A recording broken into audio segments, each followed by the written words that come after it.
ఎందుకన్నా కేసీఆర్ పతనానికి ఒక ఆకాశమంత ఎత్తు నుంచి దబేలుమని ఒక వ్యవస్థ కానీ ఒక బిల్డింగ్ కానీ కూలిపోతే ఎట్లా ఉంటుందో ఆ పరిస్థితి జరిగింది. స్వయంకృతాపరాధమా లేకపోతే వేరే ఇంకేమైనా కారణాలా? అంటే 100% స్వయంకృత అపరాధం. ఎందుకంటే అప్పుడు వైఎస్ రాజశేఖర రెడ్డి పీరియడ్లో నేను ఒక చిన్న బుక్ రాశాను. అప్పుడు వాళ్ళు ఎవరో నాకు పరిచయం లేదు. KCR strategy and failure. అంటే అప్పుడు పార్టీ దాదాపుగా అందరినీ రాజశేఖర రెడ్డి మొత్తం వాళ్ళ పార్టీలో కలిపేసుకోవటం ఆ పరిస్థితులలో, అంటే ఇప్పుడు నేను బాధతో రాశానంటే అప్పుడు మరి వాళ్ళు పడ్డప్పుడు కూడా లేపడానికి మనం అంత ప్రయత్నం చేసినాం. వాళ్ళు ఎవరో నాకు తెలియదు. అప్పుడు మొత్తం పార్టీ మొత్తం రూయిన్ అయ్యే పరిస్థితుల్లో ఉన్న, ఏం చేయాలి, తెలంగాణకు ఒక పార్టీ అవసరం, అది ఎలాంటిదైనా సరే కొన్ని తప్పులు ఉంటే అవి దిద్దుకొని ముందుకు పోవచ్చు అని ఒక పార్టీ అవసరం అని చెప్పేసి వాళ్ళ ముక్కు మొహం తెలవనప్పుడు నేను సినిమా ఫీల్డ్లో నా పని ఏదో నేను చేసుకునేవాడిని. యాక్చువల్గా అవసరం లేదు, ఒక కమర్షియల్ రంగంలో ఉన్న నేను నా కెరీర్ చూసుకోవాలి. కానీ మనం వచ్చిన ప్రాంతం నుంచి మన బాధలు మనకు తెలుసు కనుక అయ్యో ఆ పార్టీని కాపాడుకోవాలనే ఉద్దేశంతో నేను కేసీఆర్ వ్యూహం వైఫల్యం అని చిన్న బుక్ రాశాను. ఒక 16 పేజీల బుక్. అది వేస్తే దాదాపు ఇక్కడ మీటింగ్ దగ్గర పెడితే ఒకటే రోజులో అమ్ముడుపోయింది. 2వ రోజు 3వ రోజు ఆయన కేటీఆర్ నాకు ఫోన్ చేసి దాంట్లో ఉన్న నంబర్ చూసి నాకు ఫోన్ చేసి అన్నా నేను ఒకసారి కలవాలి మిమ్మల్ని అని అంటే అప్పుడు ఆ రకంగా మేము ఇద్దరిని కలిసాం. కలిసిన తర్వాత అప్పుడు కూడా వాళ్ళ తప్పుల్ని ఎత్తి చూపుతానే ముందుకు ఎట్లా పోవాలో నేను చెప్పాను. వాళ్ళు తెలియక ముందు వాళ్ళ బాగోరామంటే ఇప్పుడు ఇట్లా రాస్తున్నామంటే మనం బాధతో తప్పితే ఇప్పుడు వాళ్ళ మీద మనకు వ్యక్తిగతమైన ద్వేషం ఏం లేదు కదా.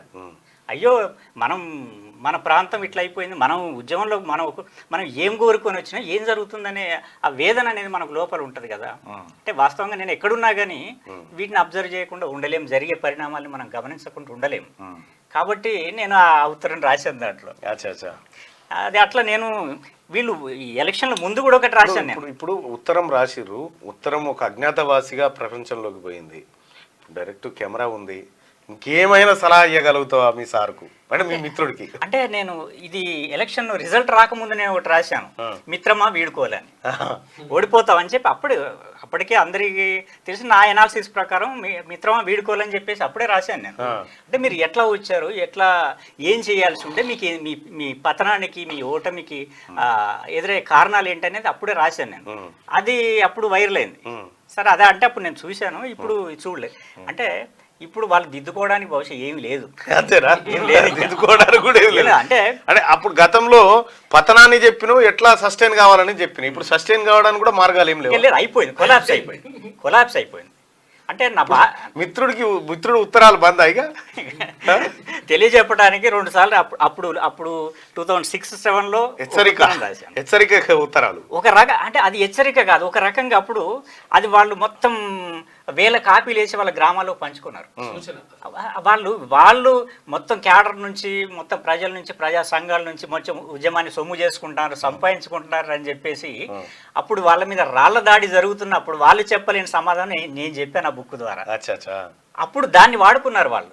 అంటే వాళ్ళు మళ్ళీ నిలబడటానికి వాడుకున్నారు. ఆయన బయటకు కూడా వచ్చి కేటీఆర్ గారు చెప్పారు ఆయన, అప్పుడు మాకు చాలా ఉపయోగపడ్డది మళ్ళీ మా పార్టీ మళ్ళీ లేవటానికి అని చెప్పేసి ఆ బుక్. అయితే అప్పుడు ఆ రకంగా మనం పనిచేసాం. అంటే వాళ్ళు నిలబడాలని కోరుకున్నాం.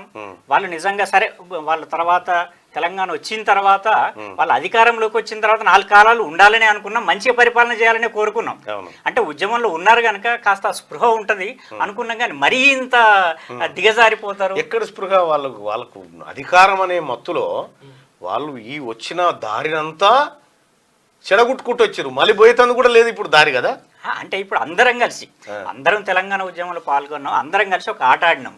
సడన్ గా తొండి ఆట మొదలుపెట్టి లేదు నేను చెప్పింది నడవాలని చెప్పేసి, అరే అదేంటేనంటే మన మీద పడి కొట్టి తిట్టి బట్టలు చింపించాలి, నువ్వు అక్కడ కూర్చో, నేను ఆడింది ఆట అంటే ఎట్లా నడుస్తుంది?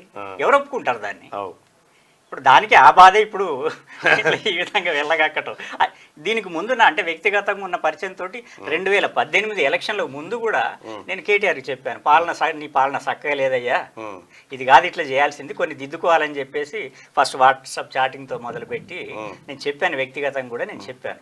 అంటే మనం చెప్పినట్టు వాళ్ళు పాలన చేసే పరిస్థితులు లేరు, వాళ్ళ రూట్ వేరున్నది, వాళ్ళ కథ వేరున్నదని తర్వాత నాకు అర్థమైంది. నేను కూడా డిస్టెన్స్ మెయింటైన్ చేశాను, వాళ్ళ దగ్గరికి కూడా వెళ్ళటం తగ్గించాను.